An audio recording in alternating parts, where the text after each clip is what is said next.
Hai listeners, semoga keberuntungan selalu menyertai kalian semua. Balik lagi bersama Mimin di sini. Kali ini kita akan melanjutkan kisah Dokter Racun. Biar kalian gak penasaran dengan lanjutan kisahnya, yuk langsung saja menuju ke videonya.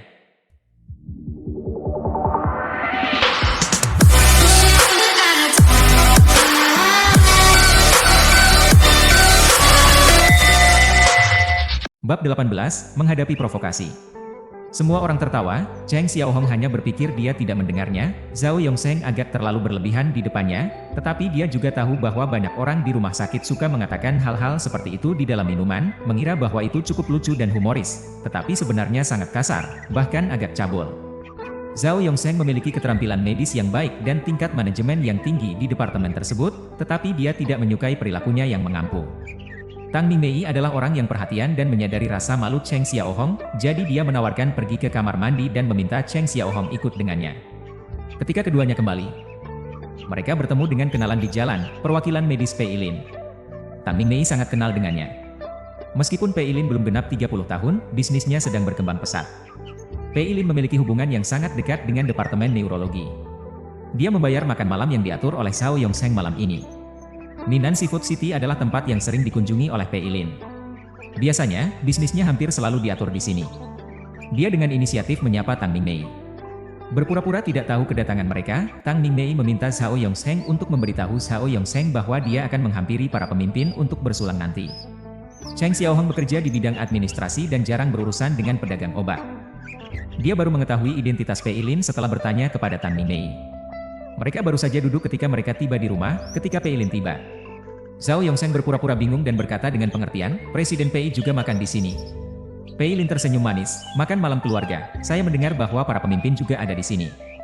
Tidak sopan untuk datang ke sini untuk bersulang, tetapi mengganggu kesenangan Anda datang kemari. Dekan Gao, tolong jangan salahkan saya. Meskipun Gao Xinhua bertanggung jawab atas logistik, dia juga mengenal Pei Lin. Wanita ini sangat baik, dan dia sangat mengenal hubungan di rumah sakit Changxing. Dia terbiasa dengan badai. Dunia penuh dengan kebetulan. Menebak bahwa Pei Lin adalah yang membayar makan malam ini, banyak desas-desus mengenai Pei Lin, dan rumah sakit menerima laporan bahwa dia memiliki hubungan gelap dengan Zhao Yongsheng, tetapi tidak ada bukti tentang hal ini, dan laporan itu hilang begitu saja. Kehadiran Pei Lin membuat Zhao Yongsheng agak tidak senang. Baginya, tidak perlu bagi Pei Lin datang ke sini hanya untuk mendapatkan perhatian. Dalam beberapa tahun terakhir, Pei Lin telah menghasilkan banyak uang sendiri, jadi adalah hal yang wajar baginya untuk mengatur makan malam. Pei Lin pertama-tama melayani Gao Xinhua dengan 2 gelas anggur, dan kemudian Yao Wenbin. Kecuali Cheng Xiaohong dan Su Chunliang, dia mengenal semua orang yang ada di sana. Yao Wenbin memperkenalkannya kepada Cheng Xiaohong. Cheng Xiaohong tidak minum alkohol, jadi Pei Lin mengganti anggur dengan teh, dan akhirnya memberi hormat kepada Su Chunliang.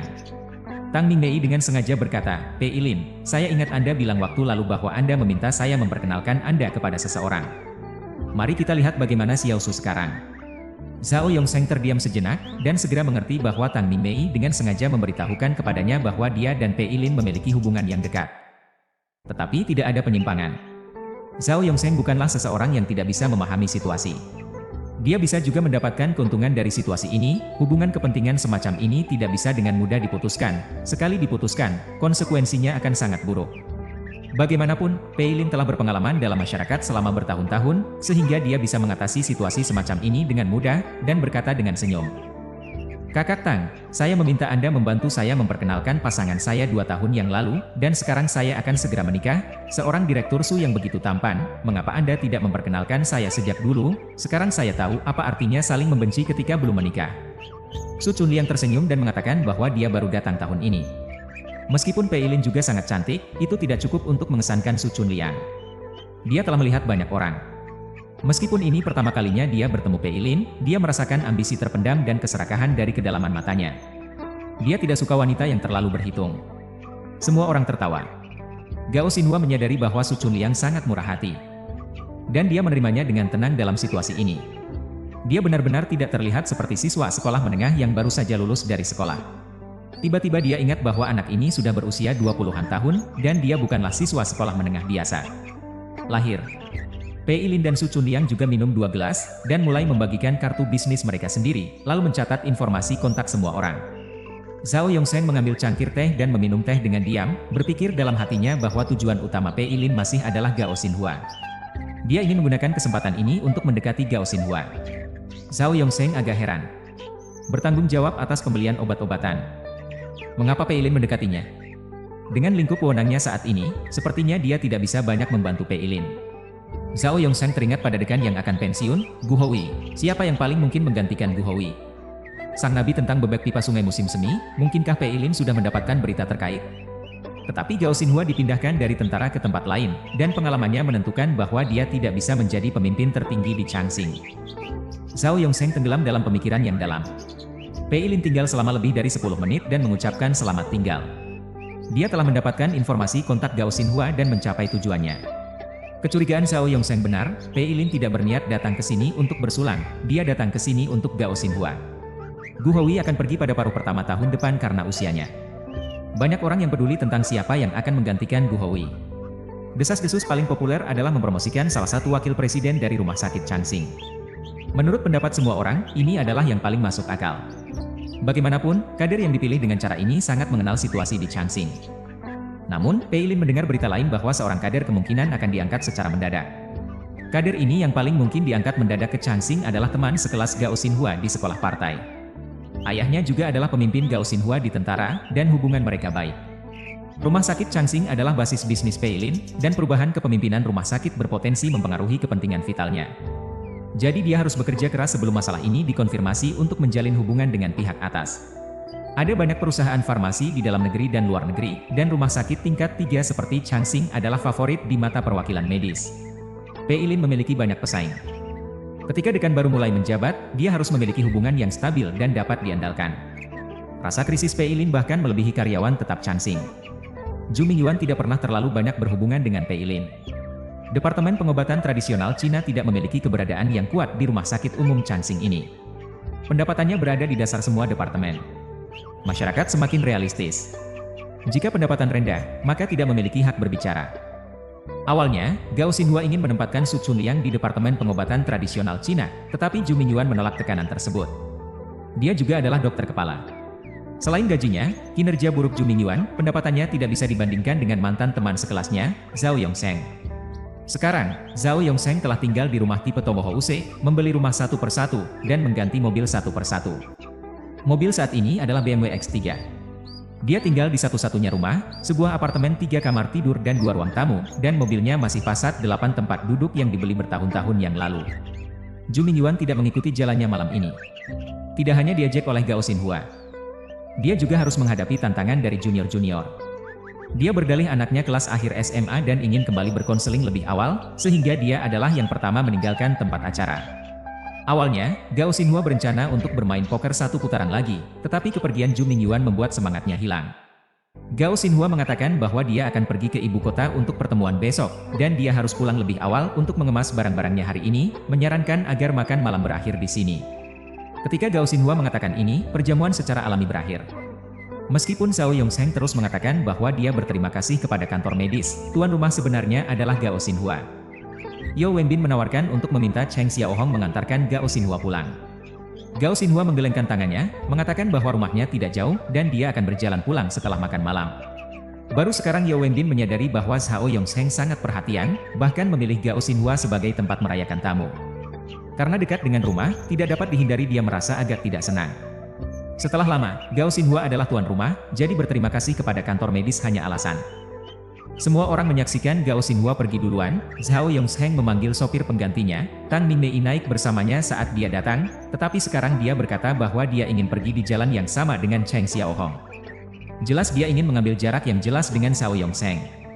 Zhao Yongsheng sudah 3/4 mabuk, dan tidak dapat dikesampingkan kemungkinan dia akan menggunakan mabuknya untuk melakukan sesuatu padanya. Tang Ningmei tidak akan memberinya kesempatan ini. Beberapa orang mengucapkan selamat tinggal di pintu. Cheng Xiaohong pergi mengambil mobil sendirian, berjalan menuju depan mobil, lampu mobil di seberang mendadak menyala, 2 sinar cahaya putih salju menerangi wajahnya. Cheng Xiaohong mengangkat tangannya untuk menutupi matanya, pihak lain sangat tidak sopan, sengaja menggunakan lampu jauh cahaya menyinari wajahnya. Cheng Xiaohong mengenali Audi Q7 yang dia temui dalam perjalanan ke makan malam. Dia tidak ingin memperburuk konflik, jadi dia berbalik dan berjalan menuju mobilnya. Tidak disangka, pihak lain langsung mengemudi ke arahnya. Cheng Xiaohong terkejut, kakinya terkilir dalam kepanikan, tubuhnya kehilangan keseimbangan, dan dia duduk di tanah. Pengemudi Q7 menginjak rem tepat waktu, dan bagian depan mobil masih lebih dari 1 meter dari Cheng Xiaohong. Meskipun begitu, Cheng Xiaohong berteriak ketakutan. Sebuah kepala besar dengan wajah ramping muncul di dalam mobil Audi. Dan pengemudi dengan wajah tebal berteriak pada Cheng Xiaohong, "Apakah kamu begitu buta? Kamu ingin bunuh diri dan lompat dari gedung?" Rekan-rekan yang sedang berbincang di pintu mendengar teriakannya dan bergegas mendekat. Tang Mingmei maju untuk membantu Cheng Xiaohong bangkit. Jatuhnya Cheng Xiaohong tidak terlalu parah, tetapi ada lapisan kulit yang tergores di lengannya saat dia jatuh. Zhu Mingyuan menunjuk ke mobil dan berkata dengan marah, "Bagaimana kamu mengemudikan mobil?" 4 pintu Q7 terbuka secara bersamaan, dan 5 pria kuat keluar dari mobil. Masing-masing dari mereka tinggi dan berotot, dengan tinggi rata-rata lebih dari 1,80 meter. Sebagian besar dari mereka telah minum alkohol, dan wajah mereka penuh dengan bau alkohol. Zhu Mingyuan merasa gentar ketika melihat pertempuran ini. Seorang sarjana mungkin tidak dapat menjelaskan mengapa dia merasa seperti ini. Dia seorang dokter, bukan ahli bela diri. Yao Wenbin dan Zhao Yongsheng juga datang. Zhao Yongsheng minum sedikit anggur, dan hari ini dia lagi-lagi menjadi tuan rumah. Dia menunjukkan sedikit keberanian di depan Tang Mingmei, menunjuk pada lawan dan berkata, "Apa situasi denganmu?"